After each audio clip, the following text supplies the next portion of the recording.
So yun guys, magkano ulit tayo ng ano ni Pipoy Tandok. Alright, yung 10 nakakatakot ni Pipoy Tandok. Kaya ano pa, tara na, umpisahan na natin to.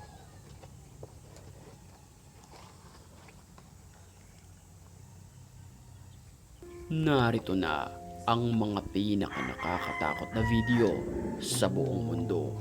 Tsak na mapapasubscribe ka na lamang sa channel na ito kapag ito'y napanood mo. Kaya't kung ready ka na, ano pang hinihintay mo? Tara na. Ha ha ha ha ha ha ha. Napapagaya tuloy ako kay Pipoy Tandok eh.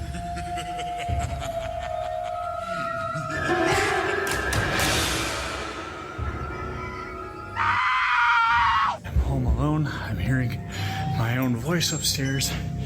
The door won't stop knocking. And there's nobody there. Nagvideo ang lalaking ito sa kanilang bahay na kung saan sa mga oras na iyon ay nakakaramdam siya ng masasamang espiritu sa lugar. Ooh, that was right over my shoulder. Who's I'm giving you one chance to leave. Hinanap niya ang tila nagpaparamdam sa mga oras na iyon hanggang mapunta siya sa second floor. Leave now.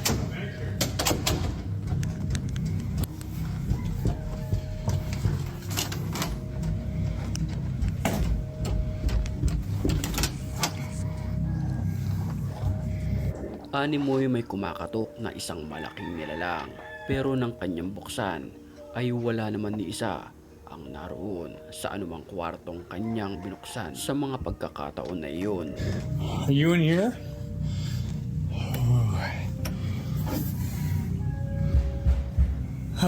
This again. Okay.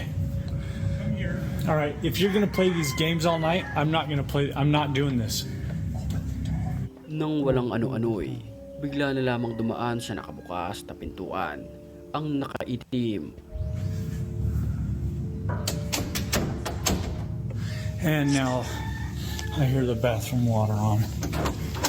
Good grief. Get out. Sa mga oras na iyon, marami na ang nagpaparamdam at hindi niya alam kung saan nahahanapin ang mga ito. Sa lumang CCTV naman na ito nakuha mula sa isang bakanting lote. Pagmasdan nating maigi ang nakuhanan ng CCTV na ito, makikita natin ang paglalakad ng animoy isang maliit na nilalang. Ito ay kulay puti. Ayon sa nag-upload ng video, may pagkakahalintulad ito sa isang alien.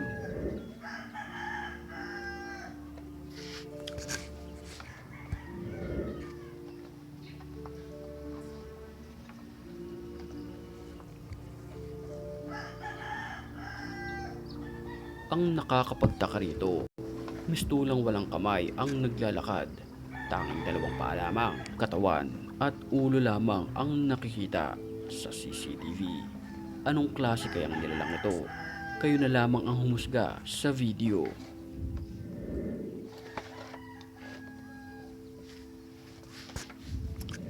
Sa isang exploration ng lalaking ito na siyang kumukuha ng video, ay hindi niya inasahan na makakaranas siya ng mga masasamang espiritu sa lugar na kung saan ito ay matagal nang abandonado.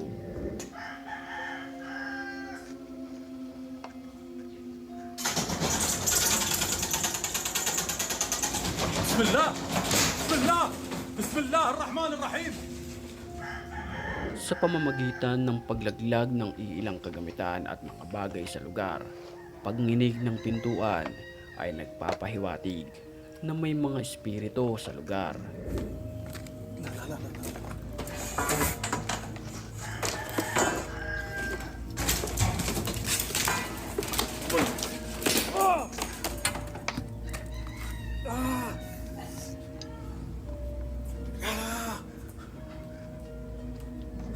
Hindi Grabe, niya ang ba sama ng akalain multo dito, na no, guys. mangyayari sa kanya ito matapos niyang pasukin ang abandonadong bahay.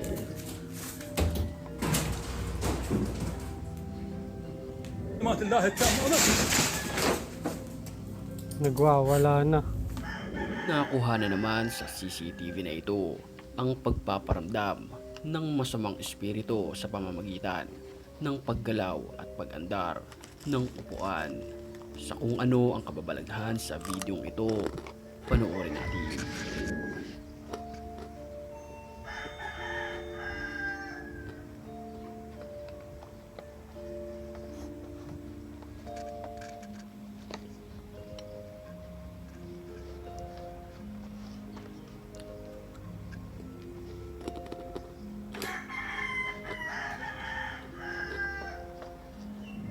Mapapansin natin na ang upuan ay kusang umaandar papalapit sa pintuan ng elevator. Napansin ito ng CCTV operator at pinuntahan.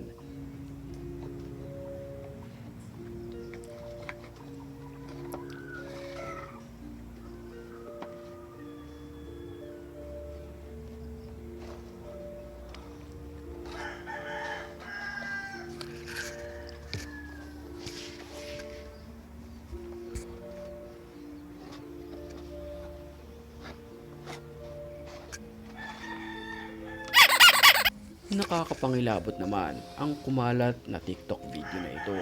Makikita natin ang animoy buhok ng babae na nasa lapag at nakalaylay sa pintuan ng cabinet. Huh? Pero Paano nung magkakasya kanyang yun buksan ay wala naman ito sa loob.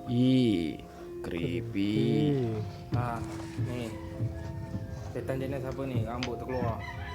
Menyusahkan aku je. Baby pun dah nangis. Mana kau? Hei, menyusahkan orang. Menghilang je kerja kau, nampak? Takbuhan naman ang grupo ng mga vloggers na ito matapos nilang mag-explore sa isang gusali na kung saan dito ay may nakakapangilabot silang nilalang na nakita at na-videohan ng harap-harapan.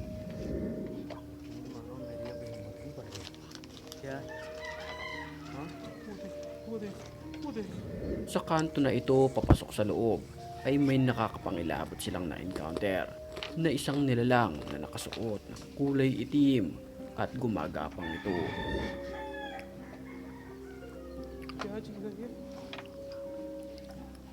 Gagi, creepy. Takbo! At bago tayo magpatuloy sa video, batiin muna natin ang mga certified matapang. At kung gusto mo rin mapabilang sa kanila, mag-comment ka lang dahil ang may pinakamalulupit na comments, yun ang aking pipiliin.